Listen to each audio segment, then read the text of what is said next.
علوموں کا خزانہ ہے اسے دیوبند کہتے ہیں۔ کرم کر لیا اور احسان کر لیا اور عیدگاہ میں نماز پڑھنے کے حالات بن گئے تو پھر انشاءاللہ مرکزی عیدگاہ جموں کے اندر 7:30 بجے ہم عید کی نماز ادا کریں گے۔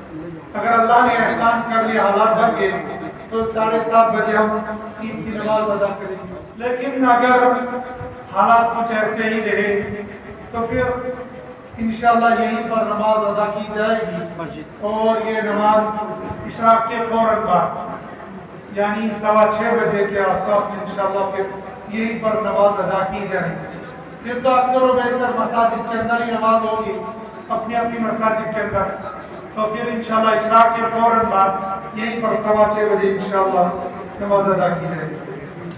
علوموں کا خزانہ ہے اسے دیوبند کہتے ہیں۔